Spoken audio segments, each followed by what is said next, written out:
Yes, they did want McCain in, and they expected to get him. But keep in mind, these people are not divine. They don't always get what they want. And Americans, you still have time to rise up in arms. Well, Lindsey, let me stop you, though. There's one elite, but kind of like at a mafia commission meeting, they're all La Cosa Nostra, but they're different families. I know there's a Hegelian dialectic of the Fabian socialist and then a more rabid group. Could you not be talking to one arm of the New World Order? Because also a lot of elites wanted Obama. Well, let's kind of get a pecking order here. You start out with probably no more than a dozen people. And at the very top, you know who they are. George Bush Sr., Daddy Bush. You could not get any more elite of the elite than he and Kissinger. Well, there's probably no more than a dozen people in that elite of the elite. Then down from that, you've got a little bit larger group. And you come out of skull and bones and get down to some other group that may not know quite as much as what they know.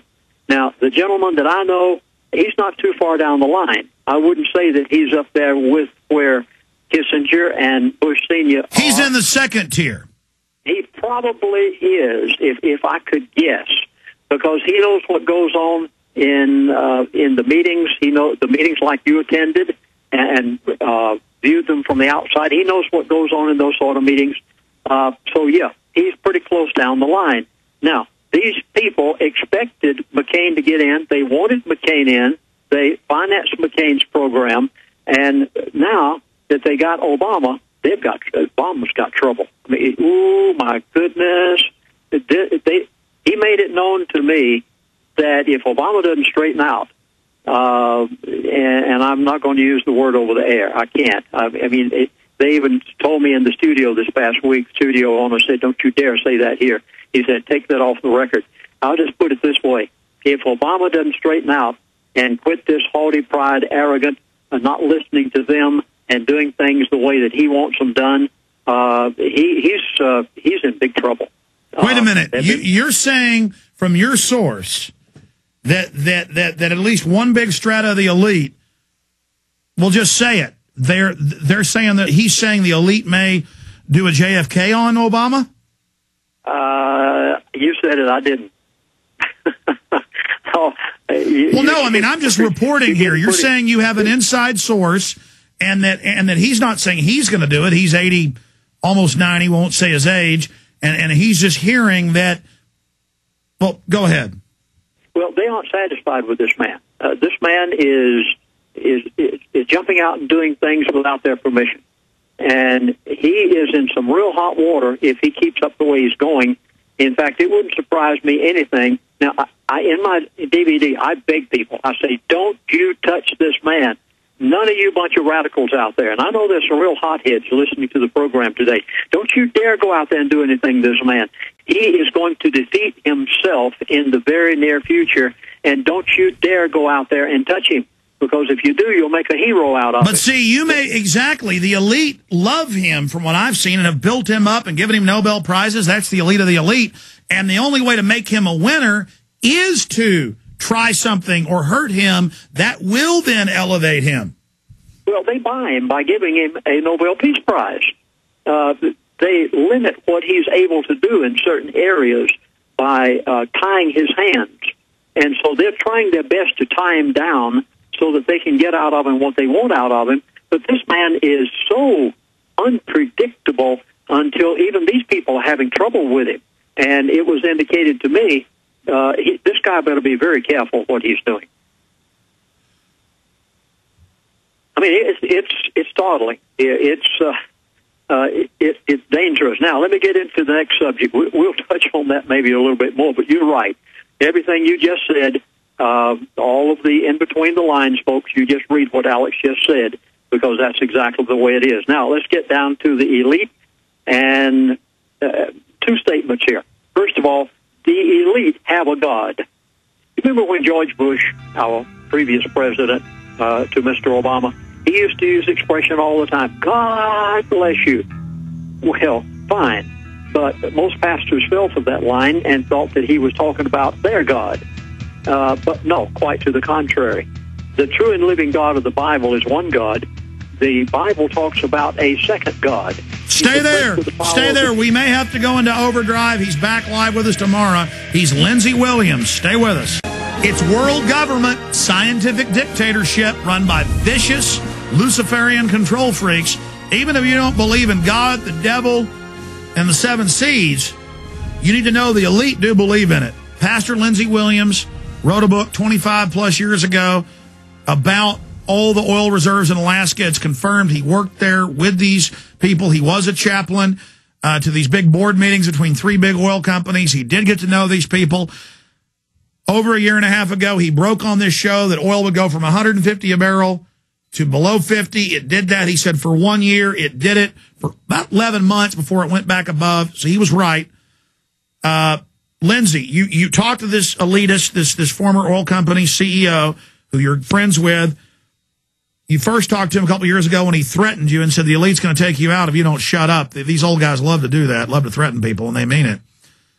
And studying history and talking to people that know these people, that's exactly how they operate. And they're real serious. They're like, I like you. We don't want to have to kill you. But they really mean it when they tell you that.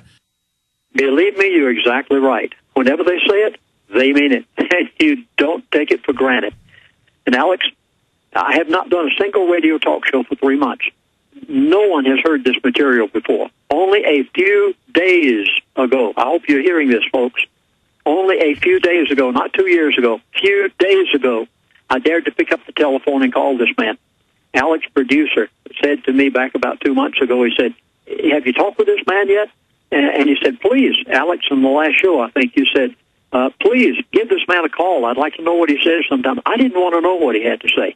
I'll admit to you, I was afraid to even know what this man had to say. When I got back here, after 3 months of not doing a single show, I said one morning, I just feel the urge to pick up the phone and call this man. I had not talked with him in nearly 2 years. I did. He answered the phone. He said, here are the points. We're going to deal with them in depth tomorrow, one after the other.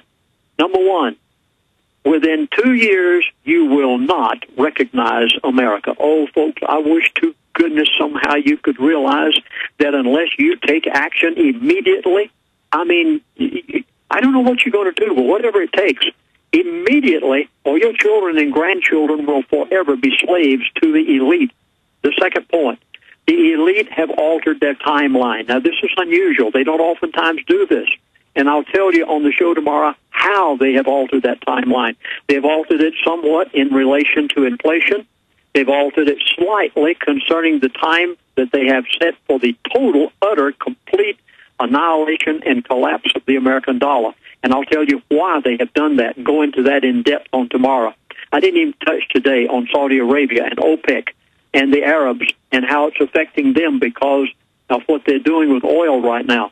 But oil's going back up to $70-something a barrel, and I'll get into that tomorrow. Some of you I know are saying, well, you said it was going down to $50. Well, that's exactly what they told me for a certain period of time, and I'll tell you where it's going tomorrow. I know it's going up some, but it's going back down some, too.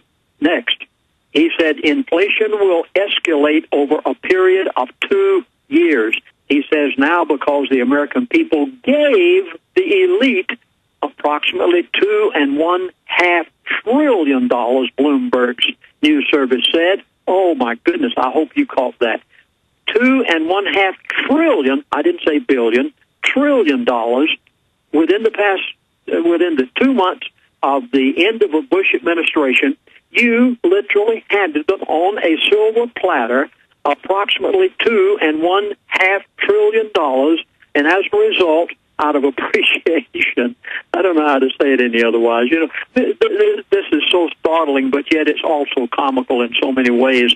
Until I have to just laugh sometimes. If I didn't, I wouldn't know how to stand it. But you gave them $2.5 trillion, and out of appreciation, so to speak, they kind of altered their timeline, and the inflation is going to escalate over a period of 2 years. Oh, my goodness, Katie barred the door at the end of 2 year period. You can't imagine what you're going to be facing. And they've already set the date. I mean, he used the expression over and over and over, 2 years, 2 years, 2 years. Okay, crude oil prices, we'll deal with that tomorrow. He said again, gold and silver are all you can rely on. I'd like to go into tomorrow why gold and silver are the currency of the elite.